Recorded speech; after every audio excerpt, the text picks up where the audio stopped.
Jalen and Jacoby, what is it that we do? We give the people what they want. Jalen, we have the honor of being joined by one of the best guests we've ever had.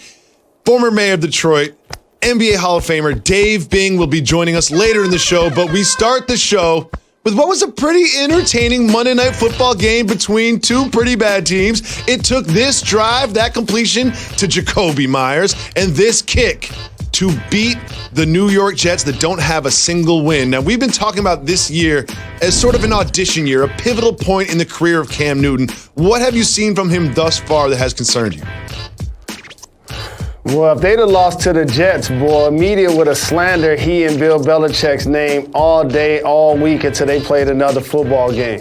And I came into this season feeling like even though the Patriots have limited weapons on the outside, Edelman's out, don't have a true run game consistently, that Cam would catapult himself back into the top 10 quarterbacks of the NFL, Jacoby, and I was wrong. Looking at his throws, some overthrows, some throws at the ground, some inaccuracies, and we know that Cam has dealt with some shoulder issues. We know he's dealt with COVID, so probably any of that can have an effect. And by the way, if you look at the lower 10 or 12 teams, yes, he could probably be starting for one of them. And by the way, the Jets were starting Joe Flacco yesterday. So there is a starting job for Cam. As long as he's rushing the way he's rushing and scoring the way he's scoring, second in the league in rush touchdowns. But as it relates to going to the Patriots, playing one season and then getting signed by a contender, at this point, based on his productivity, I don't see that happening right now. And we are only halfway through the season, so there's a lot of GMs watching his performance. But when you have Jake Luton and Garrett Gilbert starting at quarterback, there's a starting spot for Cam. But as you mentioned, it's probably not in one of those top-tier teams. But we're rooting for you, Cam, and he has improved ever since he got over COVID, which I think is something that we cannot overlook that you mentioned. Now, Jalen, you know I'm not going to move on to the next topic without celebrating a fellow Jacoby. This time it's Jacoby Myers. Jacoby Myers had himself a game.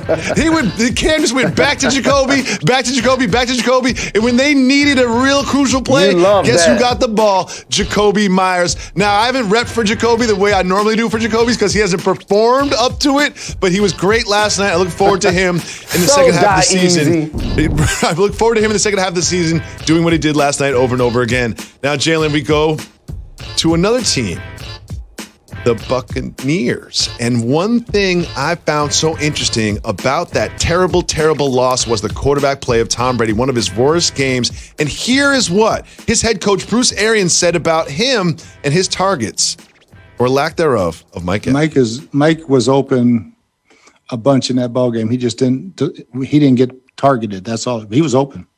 Mike was open. Mike was open. Oh, he was open. He just didn't get targeted. That sounds like the head coach criticizing the greatest quarterback of all time that he just brought in. Jalen, what do you think about Arians' words about Tom Brady targeting Mike Evans? The song that was playing in my head was Nipsey, Grinding All My Life. And I was thinking playing sports my entire life. And what I see from the Bucs is going to resemble what we saw from the Clippers. They're going to come up short of expectations. This team will not win the Super Bowl, Jacoby. Just think about this. When you're Tom Brady and you decide to go to the Buccaneers, a lot of the reasons why you decide to go there, Bruce Arians has a history with great quarterbacks, Godwin and Evans on the outside. Once you get there, they're like, all right, embrace us, build us up, and show us how to get some of that 6-time championship mojo.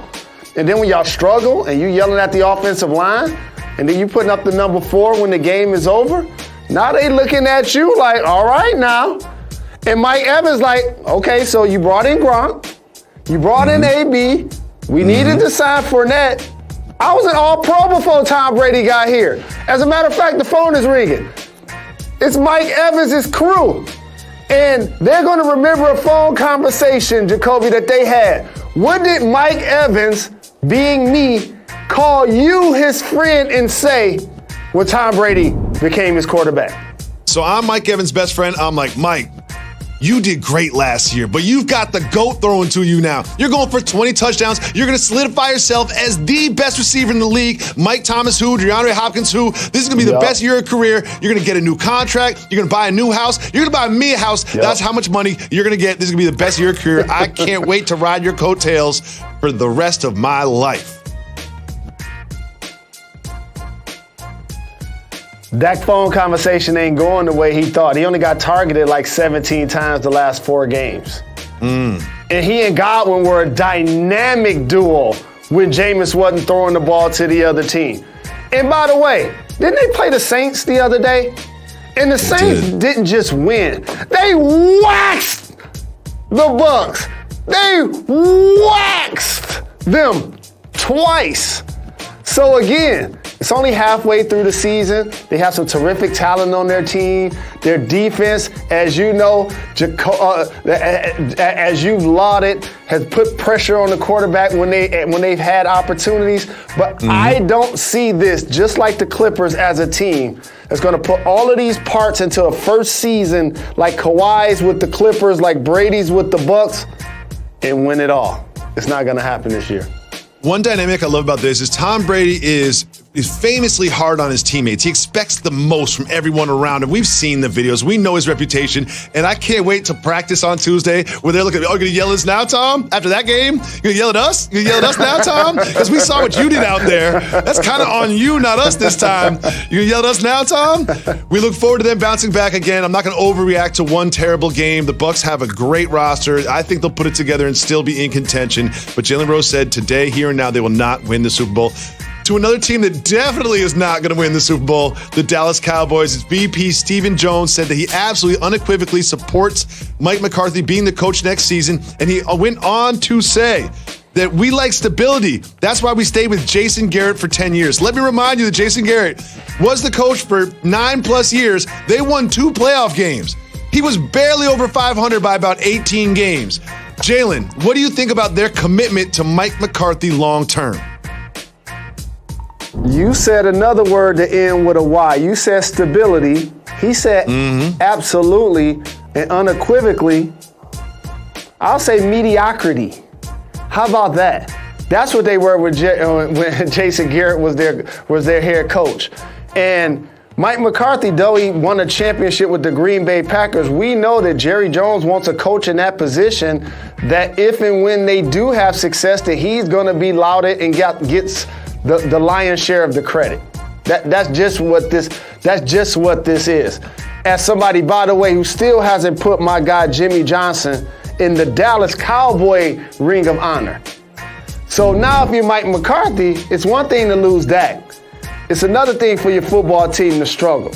And so it's going to be interesting to see if he can at least get them to play hard like they did against the Steelers the rest of the season. Well, one thing this comes with for Mike McCarthy is a built-in excuse. Because at the end of the season, when they don't win the East, he can go into the Jones' office and say, listen, I lost Dak. You saw what happened with Dak. I was playing with Ben DiNucci. I was playing with some guy named Garrett Gilbert and Cooper Rush. So he's got that excuse that will get him another year. But if he performs like this next year, we'll keep an eye on that. And make sure you keep an eye on us. Because NBA Hall of Famer Dave Bing will join us right after this. Stay tuned. You're watching Jalen and Jacoby. Jalen and Jacoby is presented by